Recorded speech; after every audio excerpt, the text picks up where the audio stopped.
Hello, good morning dear students. Online classes में आपका स्वागत है। पिछले लेक्चर में हमने थ्योरी ऑफ फैक्टर प्राइसिंग के बारे में पढ़ा था। भाई थ्योरी ऑफ फैक्टर प्राइसिंग यानी कि साधन कीमत का सिद्धांत क्या है। सबसे पहले हमने देखा था भाई जो साधन कीमत क्या होती है। मैं जो भी हम उत्पादन के साधनों का उत्पादन के दौरान प्रयोग करते हैं तो उनकी सेवाओं के बदले में जो भी भुगतान किया जाता है उसको हम साधन कीमत कहते हैं। तो जिस प्रकार से जो आपके उत्पादन के साधन जैसे मजदूरी है, भूमि है, पूंजी है और आपके उद्यमी है, तो इनको जो भी आपके उत्पादन के साधन इनकी सेवाओं के बदले में जो भी पुरस्कार प्राप्त होता है उसको हम साधन कीमत कहते हैं या फैक्टर प्राइसिंग कहते हैं। उसके बाद हमने जो भी आपका देखा था भाई क्यों अलग से जो आपका फैक्टर प्राइसिंग का अलग से अध्ययन क्यों किया जाता है, क्योंकि जो आपकी वस्तुओं की मांग की प्रकृति और साधनों की मांग की प्रकृति में अंतर पाया जाता है और उनकी पूर्ति की जो प्रकृति होती है उसमें अंतर पाया जाता है। इसलिए इनका जो आपकी फैक्टर प्राइसिंग है उसका अलग से सिद्धांत या अलग से अध्ययन किया जाता है। फिर इसके हमने देखे थे भाई क्या कॉन्सेप्ट थे। एक तो इसमें जो आपका फैक्टर प्राइसिंग के कॉन्सेप्ट क्या थे, एक तो साधन की उत्पादकता क्या होती है, प्रोडक्टिविटी ऑफ द फैक्टर क्या होती है और कॉस्ट ऑफ द फैक्टर क्या होती है। प्रोडक्टिविटी में हमने पढ़ा था भाई जो आपकी साधन की उत्पादकता क्या होती है या फिर मार्जिनल प्रोडक्टिविटी क्या होती है। फिर हमने देखा था भाई मार्जिनल प्रोडक्टिविटी के अंदर जो आपकी सीमांत भौतिक उत्पादकता क्या होती है, सीमांत आय उत्पादकता क्या होती है, इनके जो आपके फॉर्मूले थे जो भी ये हमने सारे पढ़े। उसके बाद था एक सीमांत भौतिक उत्पादकता का मूल्य किस प्रकार से निर्धारित किया जाता है। फिर साधन लागत के अंदर हमने आपकी जो औसत साधन लागत देखी थी और सीमांत साधन लागत के बारे में पढ़ा था। उसके बाद हम देखते हैं भाई जो आपका जो नेक्स्ट जो आज का जो आपका टॉपिक है वो थ्योरी ऑफ फैक्टर प्राइसिंग, साधन कीमत के सिद्धांत कौन कौन से हैं। तो साधन की उत्पादकता तथा साधन की लागत संबंधी धारणाओं का अध्ययन करने के पश्चात अब हम साधन कीमत निर्धारण संबंधी यानी किस प्रकार से साधनों की कीमत का निर्धारण होता है उसे संबंधित मुख्य दो सिद्धांतों का जो है विश्लेषण करेंगे या उससे संबंधित मुख्य रूप से दो सिद्धांत है। सबसे जो पहला सिद्धांत है जो आपके सिलेबस के अंदर है वो आपका है सीमांत उत्पादकता सिद्धांत, मार्जिनल प्रोडक्टिविटी थ्योरी। नेक्स्ट इसके अंदर आता है आपका मॉडर्न थ्योरी यानी कि आधुनिक सिद्धांत फैक्टर प्राइसिंग का आधुनिक सिद्धांत। तो सबसे पहले हम देखते हैं वो जो आपका मार्जिनल प्रोडक्टिविटी थ्योरी क्या है या सीमांत उत्पादकता सिद्धांत क्या है। तो साधन कीमत निर्धारण का सबसे पुराना और महत्वपूर्ण सिद्धांत सीमांत उत्पादकता का सिद्धांत है, यानी कि जो साधन कीमत का जो निर्धारण का जो सिद्धांत है सबसे पुराना और सबसे इम्पोर्टेंट जो आपका है वो है आपका सीमांत उत्पादकता का सिद्धांत। इस सिद्धांत का प्रतिपादन 826 ईस्वी में जर्मन अर्थशास्त्री जो 1826 के अंदर जर्मन अर्थशास्त्री थे TH वान थुनेन ने किया था। इसका जो आगे हम अगर विकास की बात करें तो इसका विकास ऑस्ट्रेलियन अर्थशास्त्री कार्ल मेजर एंड बोहोम, वेवरिक फ्रेंच अर्थशास्त्री वालरस, अंग्रेजी अर्थशास्त्री विक्सटिड एजवर्थ और अमेरिकन अर्थशास्त्री क्लार्क ने किया। यानी कि जो भी आगे इसका जो मार्जिनल प्रोडक्टिविटी थ्योरी का जो आगे डेवलपमेंट था वो अलग अलग जो देश के अलग अलग इकोनॉमिस्ट थे उन्होंने इसका क्या किया है, डेवलपमेंट किया है। तो इस सिद्धांत के अनुसार पूर्ण प्रतियोगिता की अवस्था में साधनों की सेवाओं का मूल्य उनकी सीमांत उत्पादकता के बराबर निर्धारित होता है। यानी कि जो ये आपका साधनों की जो उत्पादकता का सिद्धांत है तो इस सिद्धांत के अनुसार जो साधनों की जो कीमत होती है उनकी कीमत का निर्धारण या उनकी कीमत का निर्धारण किसके बराबर होता है, वो उनकी सीमांत उत्पादकता के बराबर होता है। कि जो भी साधनों की सेवाएं होती हैं उनका जो निर्धारण होता है उनकी सीमांत उत्पादकता के बराबर निर्धारित होता है। यानी कि उसके जो भी उनकी सेवाएं होती हैं उनकी जो सीमांत उत्पादकता कितनी है उसके बराबर क्या होता है, निर्धारित होता है, किया जाता है। नेक्स्ट इसके अंदर हम देखते हैं जो आपका इसकी परिभाषा क्या है। डेफिनेशन की अगर बात करें तो डेफिनेशन आपकी बुक के अंदर दे रखी है, जैसे आपके प्रोफेसर ब्लाक के अकॉर्डिंग सीमांत उत्पादकता सिद्धांत के अनुसार संतुलन की अवस्था में प्रत्येक उत्पादन के साधन को यानी कि इक्विलिब्रियम की अवस्था में प्रत्येक उत्पादन के साधन को उसकी सीमांत उत्पादकता के अनुसार क्या है, पुरस्कार दिया जाता है। यानी कि जो भी आपकी उसका फैक्टर प्राइसिंग होती है वो किसके बराबर होती है, उसकी सीमांत उत्पादकता के बराबर होती है। उसकी सीमांत उत्पादकता के बराबर उसको क्या दिया जाता है, पुरस्कार दिया जाता है। आगे हम देखते हैं जो भी ये सिद्धांत है आपका सीमांत उत्पादकता का सिद्धांत, इसकी क्या क्या मान्यताएं हैं या किन मान्यताओं पर ये आधारित है, क्या क्या इसकी अजम्पशंस हैं। सबसे पहले हम देखते हैं इसके अंदर वस्तु बाजार में पूर्ण प्रतियोगिता पाई जाती है, यानी कि जो भी आपका वस्तु बाजार होता है उसके अंदर परफेक्ट कंपटीशन होता है, पूर्ण प्रतियोगिता पाई जाती है। तो पूर्ण प्रतियोगिता वस्तु बाजार में जहां उत्पादित वस्तु को बेचा जाएगा पूर्ण प्रतियोगिता है। अतः वस्तु की सीमांत आय और सीमांत जो औसत आय है वो दोनों क्या होती हैं, बराबर होती हैं। AR और MR परफेक्ट कंपटीशन के अंदर हमने देखा था भाई, ये दोनों बराबर होती हैं। इसका अभिप्राय है कि हम मानते हैं कि जो AR है वो MR के बराबर है और मार्जिनल रेवेन्यू प्रोडक्टिविटी सीमांत आय उत्पादकता किसके बराबर है, जो आपकी सीमांत जो प्रोडक्टिविटी मूल्य होता है, जो सीमांत उत्पादकता मूल्य के बराबर होती है, जो हमने कल भी पढ़ा था। फिर नेक्स्ट इसके अंदर आता है जो आपकी जम्पशन है, साधन बाजार में पूर्ण प्रतियोगिता पाई जाती है। साधन बाजार के अंदर भी क्या आती है, परफेक्ट कंपटीशन है। साधन बाजार में पूर्ण प्रतियोगिता है, प्रत्येक फर्म को साधन की प्रचलित कीमत देनी पड़ती है, कि जो भी कीमत प्रचलित होती है उद्योग के अंदर वही फर्म को कीमत है देनी पड़ती है।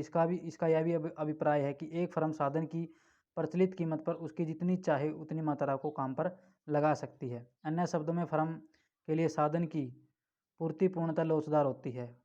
पूर्ण प्रतियोगिता बाजार की यह मान्यता भी है कि साधन की सब इकाइयां समरूप हैं, इनके जो साधन की जो इकाइयां लगाई जाती है वो सारी की सारी क्या है, समरूप है, और उत्पादन के साधन पूर्णतः क्या है, गतिशील हैं।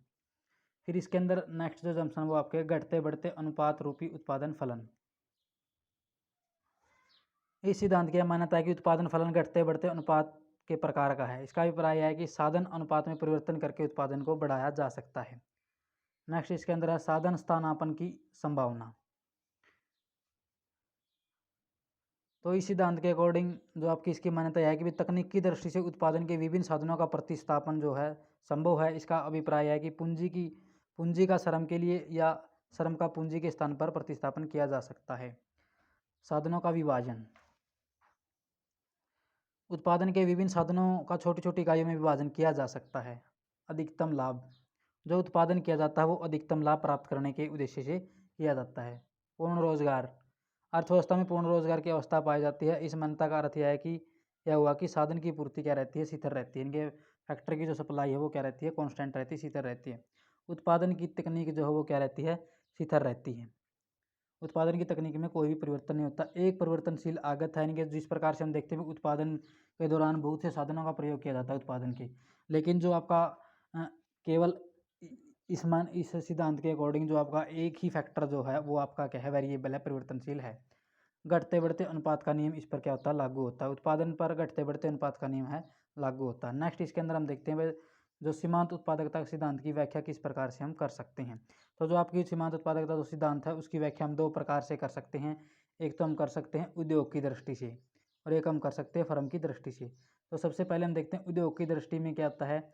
यह सिद्धांत इस बात का अध्ययन करता है कि साधन की कीमत कैसे निर्धारित होती है। यानी कि जो भी हम परफेक्ट कंपटीशन के अंदर हम देखते हैं वे जो साधन की कीमत होती है वो किसके द्वारा निर्धारित होती है, वो या तो उद्योग के द्वारा निर्धारित की जाती है या फिर मांग और पूर्ति की शक्तियों के द्वारा निर्धारित होती है। तो उद्योग की दृष्टि से जो यह सिद्धांत है इस सिद्धांत में इस बात का अध्ययन किया जाता है कि साधन की कीमत कैसे निर्धारित होती है।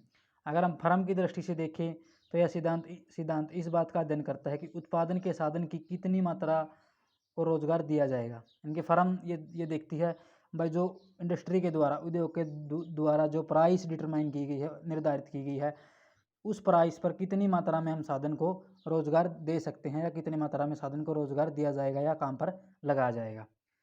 तो अब हम सबसे पहले देखते हैं जो आपका एक उद्योग के दृष्टिकोण से सीमांत उत्पादकता सिद्धांत का विश्लेषण।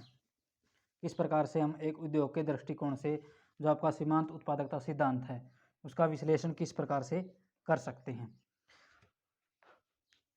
जैसे कि हम पहले भी बता चुके हैं कि उद्योग की दृष्टि से सीमांत उत्पादकता सिद्धांत से यह ज्ञात होता है कि उत्पादन के किसी साधन की कीमत कैसे निर्धारित होती है। उद्योग के दृष्टिकोण से सीमांत उत्पादकता सिद्धांत साधन की कीमत निर्धारण का सिद्धांत है, इसलिए इसमें उत्पादन के साधनों की मांग और पूर्ति को प्रभावित करने वाले तत्वों का अध्ययन किया जाता है। परफेक्ट कंपटीशन की जो अवस्था होती है, अवस्था में किसी साधन की कीमत उद्योग संबंधी मांग तथा पूर्ति द्वारा निर्धारित होती है। साधन कीमत उस स्तर पर निर्धारित होगी जहाँ पर मांग और पूर्ति क्या होगी, बराबर होगी। यानी कि जहाँ पर जो फैक्टर की जो प्राइस होती है वो कहाँ पर निर्धारित होगी, जहाँ पर डिमांड और सप्लाई बराबर होगी वहीं पर क्या होगी आपकी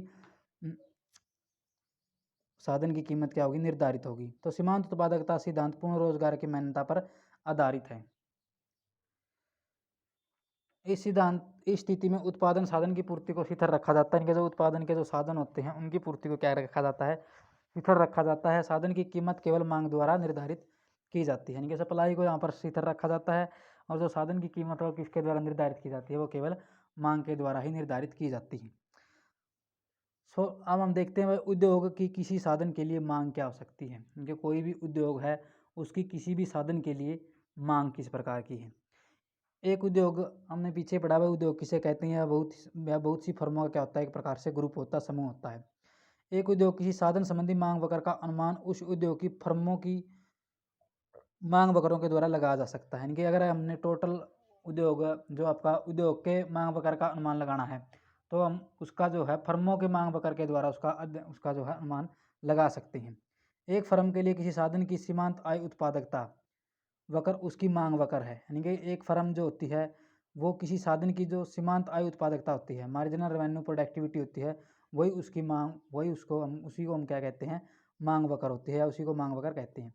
इसका कारण यह है कि उत्पादक साधन की सीमांत आय उत्पादकता के आधार पर ही साधनों की मांग करता है। इनके जो भी आपका जो उत्पादक होता है वो साधनों की सीमांत आय उत्पादकता के आधार पर ही साधनों क्या करता है, मांग करता है। एक फर्म अपने लाभ को अधिकतम करने के लिए साधन की केवल उतनी इकाइयों को रोजगार प्रदान करेगी जितनी सीमांत आय उत्पादकता प्रचलित कीमत या सीमांत साधन लागत के बराबर होती है। यानी कि कोई भी फर्म है वो उतनी ही मात्रा में लोगों को रोजगार प्रदान करेगी जब तक भाई साधन की जो प्रचलित कीमत है उद्योग में, वो कीमत किसके बराबर होगी, आपकी जो उनकी जो साधनों की जो सीमांत आय उत्पादकता है उसके बराबर होगी। तो हम इसको इस प्रकार से भी लिख सकते हैं, भाई मार्जिनल रेवेन्यू प्रोडक्टिविटी किसके बराबर होगी, मार्जिनल फैक्टर कॉस्ट के बराबर होगी। तो जब उत्पादन के केवल एक साधन के अतिरिक्त अन्य सभी साधन क्या होते हैं, स्थिर होते हैं, तो परिवर्तनशील साधन के लिए फर्म की मांग वक्र का ढलान नीचे की ओर होता है। यानी कि जब हम देखते हैं जो इसमें इसकी मान्यता भी यही थी कि वो केवल एक ही जो आपका फैक्टर है प्रोडक्शन का वो वेरिएबल है। तो इस प्रकार से जब अन्य साधनों को स्थिर रखते हुए एक परिवर्तनशील साधन के लिए फर्म की मांग वक्र का ढलान क्या होता है, नीचे की ओर होता है। इसका कारण घटते प्रतिफल के नियम का लागू होना है। उत्पादन के किसी साधन की बाजार या उद्योग की मांग वक्र सभी फर्मों की उस साधन के लिए कुल मांग का जोड़ है। यानी कि उत्पादन के लिए किसी साधन की बाजार या उद्योग की मांग, अगर हमने उद्योग की मांग या बाजार की मांग वक्र निकालना है तो फर्म जितनी भी उस उद्योग के अंदर फर्में हैं उन सभी का जो मांग वक्र होता है उनको जोड़कर हम किसका उद्योग का मांग वक्र निकाल सकते हैं।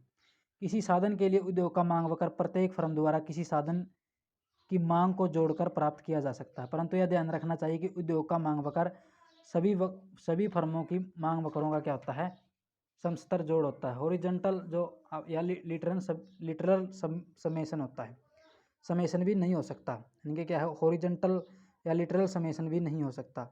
इसका कारण यह है कि किसी साधन की मांग व्युत्पन्न मांग है।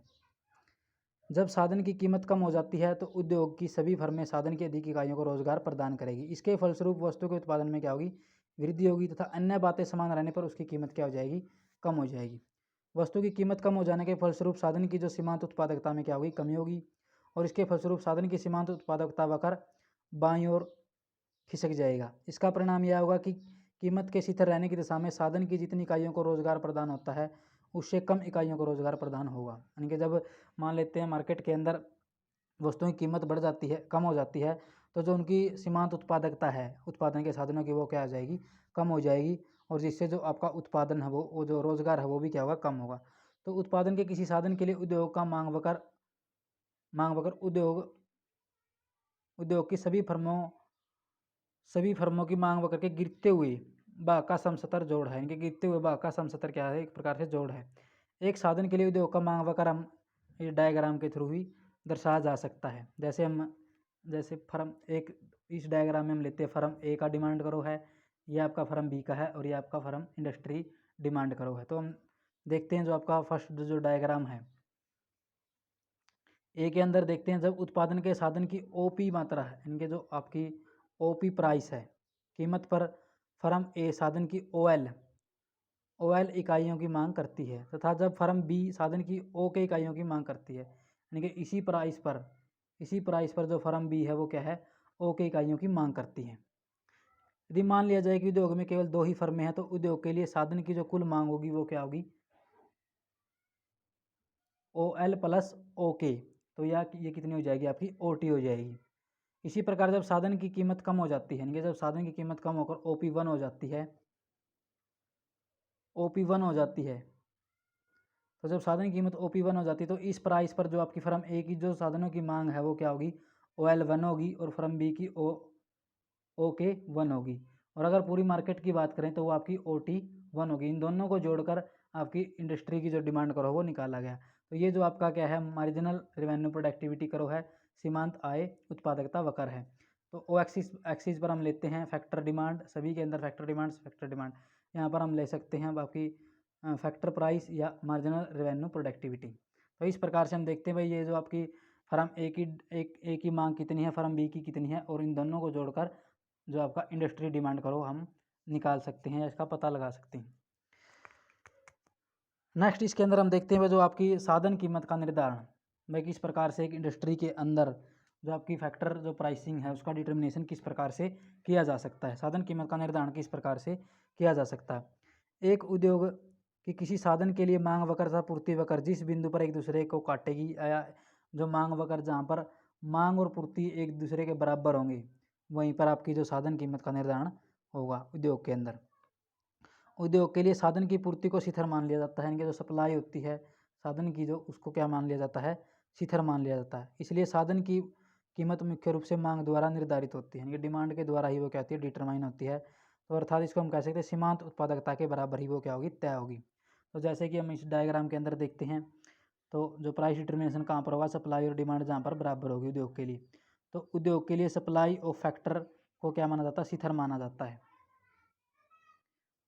तो इसमें हम देखते हैं जो आपका ये जो करो है, एस एल जो करो है, ये सप्लाई ऑफ लेबर है, और ये आपका डिमांड करो है।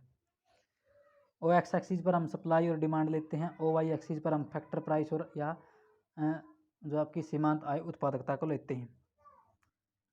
डी डी वक्र जो आपका उद्योग के लिए साधन की मांग वक्र या सीमांत उत्पादकता वक्र है, इनके जो आपका डी डी वक्र है वो आपका या तो साधनों की डिमांड करो है या फिर आपका मार्जिनल रेवेन्यू प्रोडक्टिविटी करो है। इसका ढलान ऊपर से नीचे की ओर है, और जो आपका ये जो आपका एस एल है, एस एल साधन का जो है आपका एक प्रकार से पूर्ति करो है, इसको हमने क्या माना है, शिथिर माना हुआ है। यह ओ एक्स एक्स के क्या है, समांतर है। इससे ज्ञात होता है कि पूर्ण रोजगार की स्थिति में साधन की पूर्ति ओ एस एल के बराबर है, यानी कि जो आपकी पूर्ति है वो क्या शिथिर है, वो किसके बराबर है, पूर्ण रोजगार के अंदर वो ओ एस एल के बराबर है। साधन के मांग वक्र तथा पूर्ति वक्र ई पॉइंट पर, यानी कि जो साधन का जो मांग वक्र है, जो सप्लाई हो वो ई पॉइंट पर एक दूसरे के क्या है, वो बराबर हैं, एक दूसरे को काट रहे हैं। तो ई पॉइंट जो आपका क्या है, इक्विलिब्रियम पॉइंट है। इस बिंदु पर साधन की मांग और पूर्ति दोनों बराबर हैं, और ई पॉइंट से ज्ञात होता है कि जो साधन की जो कीमत होगी वो कितनी होगी, ओ डब्ल्यू होगी, और साधन की कीमत ओ डब्ल्यू साधन की सीमांत उत्पादकता की क्या होगी, बराबर होगी। तो इस प्रकार से हम देखते हैं भाई किस प्रकार जहाँ पर इनकी डिमांड और सप्लाई जहाँ पर बराबर होगी, वहीं पर आपकी जो साधनों की कीमत है उसका क्या होगा, डिटर्मिनेशन होगा, और वो क्या होगी, ओ डब्ल्यू के बराबर होगी। तो इस प्रकार से परफेक्ट कंपटीशन की स्थिति में साधन कीमत उद्योग द्वारा निर्धारित होती है। इस कीमत पर फर्म साधन के मांग संबंधी निर्णय ले सकती है। नेक्स्ट इसके ये तो हमने उद्योग के अंदर देखा था, एक उद्योग के अंदर किस प्रकार से प्राइस का डिटर्मिनेशन होता है, जो आपका एक उद्योग के दृष्टिकोण से हमने जो आपकी सीमांत उत्पादकता सिद्धांत की क्या की थी, व्याख्या की थी। नेक्स्ट इसके अंदर हम देखते हैं एक फर्म के दृष्टिकोण से सीमांत उत्पादकता सिद्धांत की व्याख्या किस प्रकार से कर सकते हैं। पूर्ण प्रतियोगिता की अवस्था में उत्पादन के साधन की कीमत जैसे मजदूरी की दर उद्योग द्वारा अर्थात सामूहिक मांग तथा पूर्ति की शक्तियों द्वारा निर्धारित होती है। परफेक्ट कंपटीशन के अंदर हम देखते हैं जैसे जो आपकी साधनों की जो कीमत का निर्धारण वो किसके द्वारा होता है, उद्योग के द्वारा होता है, या मांग और पूर्ति की शक्तियों के द्वारा क्या होता है, निर्धारित होता है। फर्म को केवल यह तय करना पड़ता है कि साधन की कितनी मात्रा को रोजगार प्रदान करना है, यानी कि जो फर्म होती है उसको केवल यह तय करना पड़ता है भाई उस कीमत पर जो उद्योग के द्वारा निर्धारित की गई है उस कीमत पर भाई उसको कितनी मात्रा में साधनों को कितनी मात्रा में रोजगार प्रदान करना है। इस सिद्धांत के अनुसार एक फर्म पूर्ण प्रतियोगिता की स्थिति में किसी साधन की उस मात्रा को काम पर लगाएगी जिस पर उस साधन की कीमत तथा सीमांत आय उत्पादकता, यानी कि जो फर्म होती है वो क्या करेगी, उसी मात्रा पर उत्पादन के साधनों को काम पर लगाएगी जिस पर उस साधन की कीमत, इनके प्राइस क्या है, तथा सीमांत आय उत्पादकता क्या है, मार्जिनल रेवेन्यू प्रोडक्टिविटी क्या है, दोनों जहाँ पर बराबर होंगी उसी लेवल पर या उसी प्राइस पर क्या होगी, साधनों को उतना ही रोजगार दिया जाएगा। यानी कि या इसको हम कह सकते हैं भाई, या फिर हम इसको कह सकते हैं भौतिक उत्पादकता का मूल्य बराबर हो जाए, इनके दोनों का जो मूल्य हो वो क्या हो जाए, बराबर हो जाए। यानी कि मार्जिनल रेवेन्यू प्रोडक्टिविटी या फिर आपका एमआरपी या फिर value of marginal physical productivity, इन सभी का मूल्य जहाँ पर बराबर होगा उतनी मात्रा में लोगों को क्या होगा, रोजगार दिया जाएगा। तो इस प्रकार से एक फर्म के दृष्टिकोण से इस सिद्धांत द्वारा यह ज्ञात होता है कि फर्म द्वारा किसी साधन की कितनी मांग की जाएगी, इसलिए इस सिद्धांत को साधन मांग का सिद्धांत भी कहा जाता है। अन्य बातें समान रहने पर एक फर्म जैसे जैसे किसी साधन की अधिक इकाइयों को रोजगार देती जाएगी तो साधन की जो सीमांत भौतिक उत्पादकता है वो क्या होगी, कम होगी। यानी कि इस पर घटते हुए जो प्रतिफल का नियम लागू होता है, जैसे जैसे अधिक श्रम की इकाइयों का प्रयोग किया जाएगा तो उसकी जो सीमांत भौतिक उत्पादकता है साधन की वो क्या होती चली जाएगी, कम होती चली जाएगी। परफेक्ट कंपटीशन की स्थिति में वस्तु की कीमत और सीमांत आय जो आपके बराबर होते हैं, हम जानते हैं कि जो परफेक्ट कंपटीशन के अंदर जो आपकी वस्तु की प्राइस होती है और जो मार्जिनल रेवेन्यू होती है, सीमांत आय है, वो क्या होते हैं, बराबर होते हैं। जैसे जैसे किसी वस्तु की सीमांत भौतिक उत्पादकता कम होती है तो उसके साथ साथ सीमांत आय उत्पादकता भी क्या होगी, कम होगी। यानी कि जो आपकी सीमांत आय उत्पादकता किस प्रकार निकाल सकते हैं हम, सीमांत आय उत्पादकता किस प्रकार से निकाल, marginal physical productivity divided by MR. तो जैसे जैसे आपकी सीमांत भौतिक उत्पादकता कम होती जाएगी उसके साथ साथ जो आपकी क्या है, सीमांत जो आय है वो सीमांत आय उत्पादकता भी क्या होती चली जाएगी, आपकी कम होती चली जाएगी। एक फर्म अधिकतम लाभ प्राप्त करने के उद्देश्य से केवल उस सीमा तक साधन को रोजगार पर लगाएगी जिस पर साधन की सीमांत आय उत्पादकता तथा साधन की कीमत या मजदूरी दर को दर क्या हो जाए, बराबर हो जाए। क्योंकि उस सीमा तक वो उत्पादन के साधनों को काम पर लगाएगी जहाँ पर साधन की जो सीमांत आय उत्पादकता है तथा साधन की कीमत या मजदूरी दर क्या हो जाए, बराबर हो जाए। यदि फर्म उस सीमा तक साधन को रोजगार पर लगाएगी जिस पर उसकी सीमांत आय उत्पादकता उसकी कीमत से कम है तो फर्म को क्या होगी, हानि उठानी होगी। क्योंकि जैसे अगर फर्म मान लेते हैं भाई लेबर की जो सीमांत उत्पादकता है वो तो कम है और उसकी जो मजदूरी वो ज़्यादा है तो फर्म को क्या होगा, हानि उठानी पड़ सकती है। तो इसको हम एक टेबल के थ्रू या एक डायग्राम के थ्रू भी देख सकते हैं। जैसे हम लेते हैं भाई फर्म द्वारा साधनों की मांग किस प्रकार से की जाती है, यहाँ पर यूनिट ऑफ फैक्टर है, ये इसकी सीमांत भौतिक उत्पादकता है, ये इसकी जो गुड्स का प्राइस है, प्राइस ऑफ गुड्स है, कितनी वस्तुओं की कीमत क्या है, यह आपकी एमआरपी है, सीमांत आय उत्पादकता ये किस प्रकार निकाली जाती है, जो आपकी सीमांत भौतिक उत्पादकता मल्टीप्लाई बाय एमआर, एमआर आपकी यही है दो, ये 2 है जो वस्तु की, और ये आपकी फैक्टर प्राइस है। तो ये आपकी कांस्टेंट है, जो गुड्स की जो मान लेते हैं जो प्राइस है वो क्या है, 2 है और फैक्टर की प्राइस 8 है। तो जब फर्स्ट यूनिट अगर लेबर की लगाई जाती है तो इससे जो सीमांत भौतिक उत्पादकता है वो 10 प्राप्त होती है। तो 10 प्राप्त होगी तो जो आपकी एमआरपी है, सीमांत आय उत्पादकता किस प्रकार निकाली जाती है, वो आपकी 10 मल्टीप्लाई बाई 2 तो ये 20 हो जाती है। इसी प्रकार अगर सेकंड जो यूनिट है वो लेबर की लगाई जाएगी, फैक्टर साधन की लगाई जाएगी तो उससे जो मार्जिनल प्रोडक्टिविटी है वो क्या होती चली जाएगी, लगातार घटती चली जाएगी। तो इस प्रकार से हम देखते हैं भाई जो आपकी जैसे जैसे हम अधिक साधनों का प्रयोग करते हैं उत्पादन के दौरान तो उनकी जो सीमांत भौतिक उत्पादकता वो क्या होती चली जाती है, कम होती चली जाती है। और अगर सीमांत भौतिक उत्पादकता कम होगी तो इससे जो आपकी एमआरपी है, सीमांत आय उत्पादकता भी क्या होती चली जाएगी, कम होती चली जाएगी। जिस प्रकार हम देखते हैं जब फर्स्ट इकाई लगाई जाती है तो 20 थी, उसके बाद 2 पर 16 है, 12 है, 8 है, 4 है, तो इस प्रकार से ये कम होती चली जाएगी। तो अब हम देखते हैं भाई जो कोई भी जो आपकी फर्म है वो कहाँ पर उत्पादन के साधनों को लगाएगी, तो वो वहाँ पर लगाएगी जहाँ पर उनकी सीमांत उत्पादकता उनकी कीमत के बराबर होगी। यानी इस लेवल पर, यानी जब फोर्थ जो यूनिट लगाई जाती है, फोर्थ यूनिट पर जो साधनों की जो सीमांत आय उत्पादकता है वो किसके बराबर है, उनकी प्राइस के बराबर है। यानी कि यहाँ पर जो आपकी इनकी सीमांत आय उत्पादकता 8 है और फैक्टर प्राइस भी 8 है। तो यहाँ पर क्या है, कोई भी फर्म है इस लेवल तक वो क्या करेगी, उत्पादन के साधनों को लगाएगी। अगर वो 5वीं यूनिट लगाती है तो 5वीं यूनिट से हमें पता चलता है कि जो उसकी एमपीपी है, जो मार्जिनल फिजिकली प्रोडक्टिविटी है वो तो क्या है, 2 है, ठीक। और जो MRP है सीमांत आय उत्पादकता वो कितनी 4 है, और फर्म को जो कॉस्ट देनी पड़ रही है यानी कि लेबर देनी पड़ रही है वो आपकी 8 है। तो जिस प्रकार से हमने टेबल के अंदर देखा हुआ, जब यूनिट ऑफ फैक्टर जो आपके साधन की जब 4 इकाइयाँ लगाई जाती है तो उसकी जो मार्जिनल रेवेन्यू प्रोडक्टिविटी है वो कितनी है, वो 8 है, और जो फैक्टर प्राइस है वो भी क्या है, जो साधन की कीमत है वो भी 8 है। तो यहाँ पर जो आपका इनका वो क्या होता है, यहाँ पर इक्विलिब्रियम में है।